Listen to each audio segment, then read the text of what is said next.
কারখানা থেকে বের হওয়া ধোঁয়া বা ধুলো বা ধোঁয়া কোথায় গিয়ে মেশে? বাতাসে। বাতাসে গিয়ে মেশে। জোরে জোরে বলবি। ভিজে কাপড় কিভাবে শুকায়?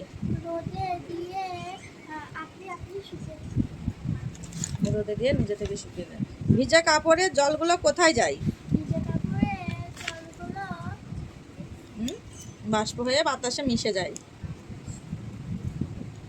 বাতাসে কিভাবে জলকণা তৈরি হয়? বাতাসে যখন আমরা বাতাসে কিভাবে তৈরি হয়? কিভাবে নদী, পুকুর, সমুদ্র এসবের জল কি হয়? বাষ্প হয়ে। আর জলকণাগুলি কোথায় গিয়ে জমে? কারখানায়। বাতাসে। যে ধুলোবালিগুলো ভেসে বেড়ায় জলকণা তাতে গিয়ে জমে। বাতাসে জমে। বাতাসে গিয়ে জমে। বাতাসে ধুলোকণা কিভাবে জমে? বাতাসে যখন এগুলো খুব মানে বোঝার মতো প্রশ্ন, পড়িসনি। বাতাসে কণা নানাভাবে ধূলিকণায় যোগ হয়। কয়লা গুঁড়ো করার সময়, পাথর ভাঙার সময় জোরে বাতাস বইলে ওই গুঁড়ো বাতাসের সাথে মেশে। এছাড়া বাতাসের সাথে রাস্তাঘাটে ধুলোবালি তো মেশেই। বুঝতে পেরেছি? আমরা যখন একটা পাথর ছুঁড়ি, তুই পাথর ফেলবি দেখবি ধুলো উঠছে। পাথর ফেললে ধুলো হয় না? যারা ইট বা মিস্ত্রি ইট বয়, ইটটা যাই ফেলে ধুলো ওড়ে। ধুলোগুলো কোথায় যাচ্ছে? বাতাসে মিশে যাচ্ছে।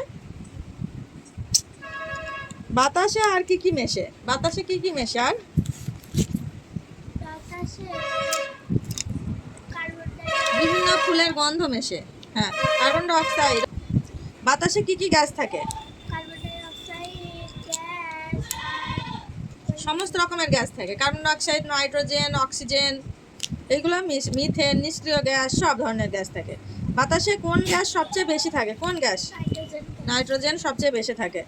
নাইট্রোজেন গ্যাস কতটা দরকারি? সব বেশি দরকার। মানে আমাদের খুবই দরকারি, বুঝতে পারছি। প্রাণীরা সরাসরি কিন্তু এই গ্যাস নিতে পারে না, নাইট্রোজেন গ্যাস প্রাণীরা। বাতাসে কি কি থাকে? বাতাসে বাতাসে কার্বন ডাই অক্সাইড আর নাইট্রোজেন গ্যাস। সব গ্যাসই থাকে, ধুলো থাকে, তারপরে ওইগুলো বলছি যে ধুলো বালি এসবও থাকে। পড়তে হবে, একটু ভালো করে পড়তে হবে, না পড়া করলে পড়াশোনা হবে না। ড্যাশ গ্লাসের সংস্পর্শে এসে তারা জলের ফোঁটা তৈরি হয়। কি? ঠান্ডা। ধুলোকণার উপর জলকণা জমে এভাবেই ড্যাশ তৈরি হয়। ধুলোকণার উপর জলকণা জমা হয়, কি তৈরি হয়? মেঘ তৈরি হচ্ছে। এই যে ধুলো বালিগুলো কোথায় যাচ্ছে? আকাশে যাচ্ছে। বাতাসের সঙ্গে আকাশে গিয়ে মেঘের সৃষ্টি হচ্ছে, বুঝতে পারছি? মেঘ কীভাবে সৃষ্টি হয়? আর বাষ্প, যে সমুদ্র, নদী, জল, এইসব জলগুলো কী হচ্ছে? বাষ্প হয়ে সেগুলো বৃষ্টির আকার ধারণ করে। সেগুলো যখন একটা ভারীতে পরিণত হয় তখন বৃষ্টির আকারে নেমে আসে পৃথিবীতে। কোথা থেকে আসছে সব বৃষ্টি? কোথা থেকে আসছে? তাই না? না, মেঘটা সৃষ্টি হচ্ছে ধুলো বালি থেকে। মেঘ সৃষ্টি হচ্ছে। হ্যাঁ, ওইদিকে বসে। ধুলোবালি থেকে মেঘ সৃষ্টি হচ্ছে। আর যে বৃষ্টি হচ্ছে, বৃষ্টি কোথা থেকে আসছে? এই যে পুকুরের জল, নদীর জল, তারপরে হচ্ছে সমুদ্রের জল, এই জলগুলো কি হচ্ছে? বাষ্প হচ্ছে। দেখবি যখন ভাত রান্না হয় উপরে হাত দিবি, এমন করে হাত দিচ্ছি কোনদিন, হাতে দেখবি যে হাতটা সরে যাবে, দেখবি ঠান্ডা হবে, আর এইগুলো দেখিস জল হবে। এইভাবে ঝাড়া দিবি, দেখবি জল পড়ে না? পড়ে। তাহলে সেরকম ওই জলগুলো কোথায় যাচ্ছে? আকাশে চলে যাচ্ছে। আকাশে কি যখন জলকণাগুলো সব এক জায়গায় হয়েছে তখন ভারী হয়ে যাচ্ছে। ভারী হয়ে গিয়ে তখন আর ধরে রাখতে পারছে না, তখন বৃষ্টির আকারে ঝরে পড়ছে।